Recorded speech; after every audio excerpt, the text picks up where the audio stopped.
The morning begins the way every morning begins.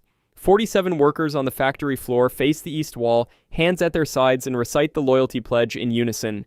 You know every syllable. You have said them 4,380 times once per morning for 12 years, and your lips move before your brain engages. The portrait on the east wall watches all of it. Gold frame, bone-white background, the Supreme Leader's face printed on paper, so treated it never yellows, never fades, never becomes anything less than permanent. The machines are cold and silent. The overhead lights hum. The air smells of machine oil and damp concrete, and 40 years of industrial exhaust trapped in a building that was never designed to breathe. Today is the first Thursday of the month. That means the portraits come down. There are two of them, the Supreme Leader and his father, and the protocol is precise. They are removed before the 8 a.m. shift, cleaned with a dry government-issued cloth, serial number stamped in red on the corner, and rehung before work begins. The portraits weigh 2.3 kilograms each. The hook spacing is 43 centimeters apart. The cloth is white cotton and designated for this purpose only. You are the unit member responsible. You have done this 41 times without incident, which means you have stopped thinking about it, which is exactly when things go wrong. You lift the Supreme Leader's portrait from the wall. You hold it at chest height, angling it toward the hook. Somewhere in the recycled factory air, dust, solvent, the cold coming in off the Tadong River through a vent that hasn't sealed properly in 6 years, something triggers the thing that cannot be stopped. You feel it building. You turn your head. You press your upper lip with one finger, an old trick, a child's trick. It does not work. Your whole body contracts and the sneeze escapes sideways, and a fine mist crosses the lower right corner of the portrait's glass. You stand completely still. No one saw it. You are certain. The nearest worker is 11 meters away and facing the wall. The room is loud with the sounds of morning preparation, but the glass is fogged in the lower right corner, a ghost of breath and biology, evidence of an act that has no malicious content and no political intent and no meaning whatsoever. And in this country, none of that matters even slightly. Your hand moves before your mind catches up. You use the government-issued cloth to wipe the glass clean. You rehang the portrait. The hook catches. The frame is level. You step back and look at it, and it looks exactly as it always has. You walk back to your station. Your heart is doing something it has no right to be doing over something this small. By afternoon, you have nearly convinced yourself it is finished. Then, you notice Comrade Pak watching you. Pak is 43, wiry, with eyes that move independently of his face, always scanning, always filing. He holds no official rank above yours. He draws no additional salary. But he is the floor's designated ideological monitor, a volunteer position that carries no formal power and total social authority. He files reports. Last year he filed 14 of them. 3 resulted in re-education sessions. 1 resulted in a family being quietly transferred from Pyongyang to a provincial city 200 kilometers north.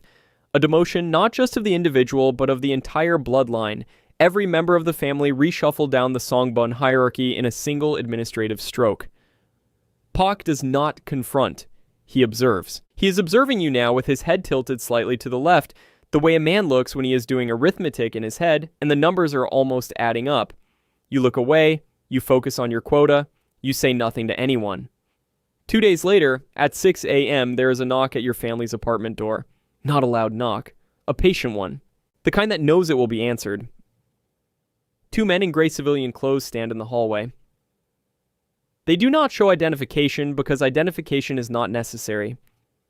They tell your father they need to speak with you about a routine ideological clarification. They use the word routine 3 times in 4 sentences. Routine is the most terrifying word in the Korean language. You have heard of clarification sessions. Everyone has. Most people who attend them come back. But they come back altered in a specific, invisible way. Quieter, more careful, like a piece of furniture that has been moved slightly and never quite returned to its original position. You know 3 people this has happened to.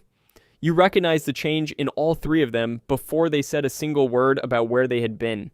Your mother's face at the door is the thing that stays with you as you put on your jacket. She is the neighborhood Inminbon monitor, the woman who files weekly reports on her own block, her neighbors, the family in the unit below, who received a package from a relative in China. Her entire social position rests on the assumption that her household is beyond reproach. She is gripping the doorframe with both hands, knuckles the same color as the portrait's background, and she is not saying anything because there is nothing to say that would not make it worse. The room they take you to is 4 meters by 4 meters. 1 table, 2 chairs, 1 portrait on the wall, identical to the one you cleaned. The man across from you introduces himself as Officer Yun. He has a face that gives nothing away. Painted over so many times the original color is unknowable. He's not angry.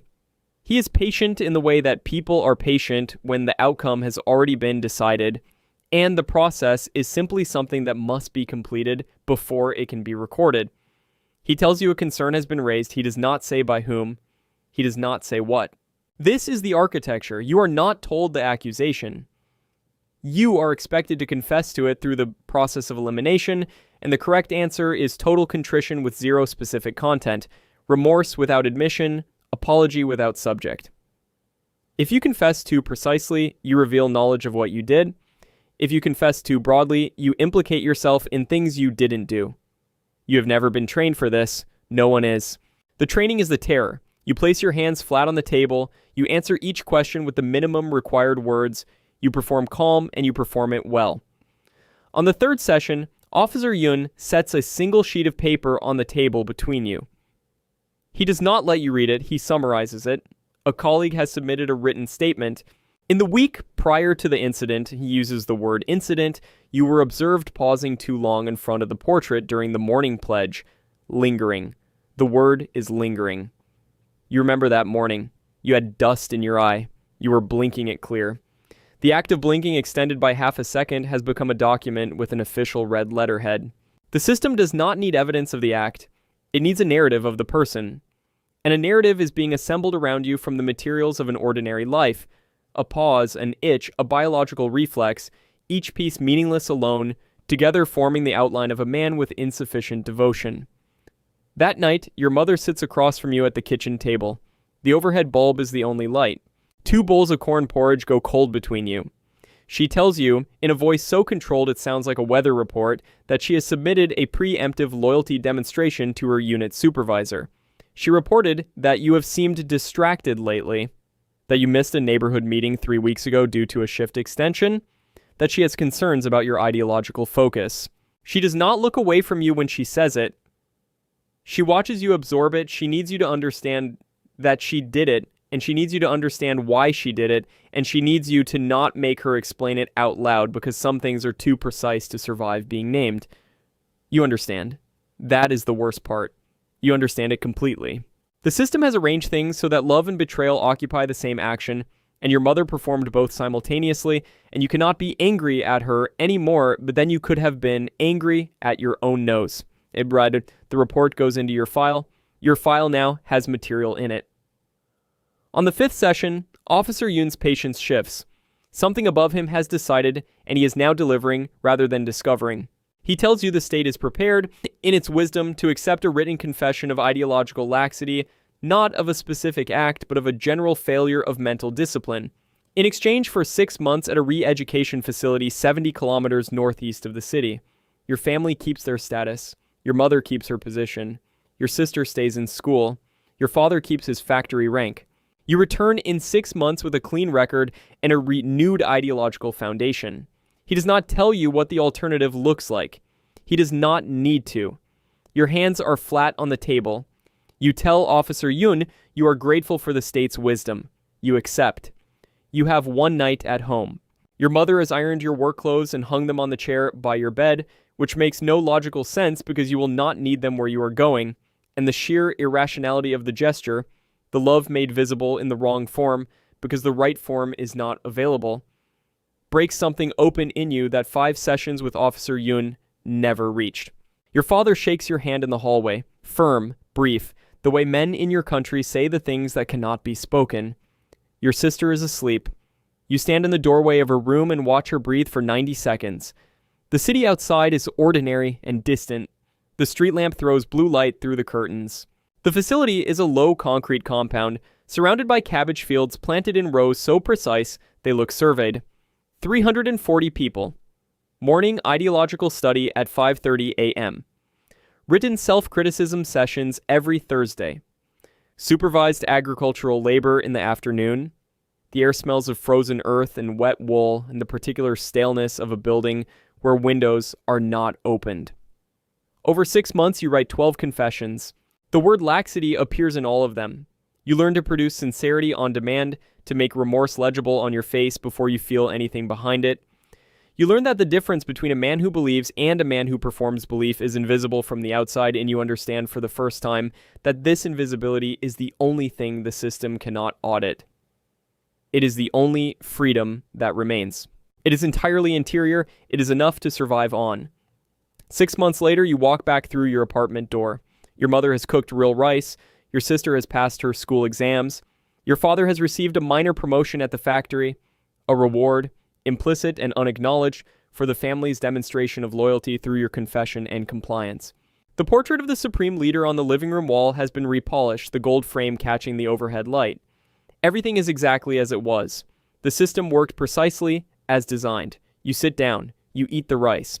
You say the correct things about renewal and gratitude and the state's wisdom, and you mean none of it, and you perform all of it perfectly, and there is no longer any distance between those two things that anyone on the outside could measure. A week later, you return to the factory, first Thursday of the month. 47 workers face the east wall and recite the pledge, and your lips move before your brain engages, exactly as they always did. You walk to the east wall. You lift the supreme leader's portrait from the hook. You hold it at chest height, 2.3 kilograms, gold frame, bone white background, a recite, and you begin to angle it toward the cleaning position. Somewhere in the recycled air, your nose begins to itch. You stand there with the portrait in your hands and the itch building and the white cotton cloth in your pocket and the nearest worker 11 meters away, and you understand, with a clarity that feels almost like peace, that nothing you did or didn't do was ever the point. The system needed someone. Needed. You were standing in the right place at the wrong moment, holding something that required you to be careful, and careful was not enough. And it was never going to be enough. Because the system does not run on guilt. It runs on the performance of innocence, and the performance never ends, and the only exit is the one your mother ironed your clothes for. The itch peaks. You press your upper lip. You hold your breath. This time, by some biological mercy, it passes. You rehang the portrait. You walk back to your station. Your hands are steady. Some systems don't need you to do anything wrong. They just need you to exist within reach, and the rest writes itself. If you want to see more, click the video on screen now.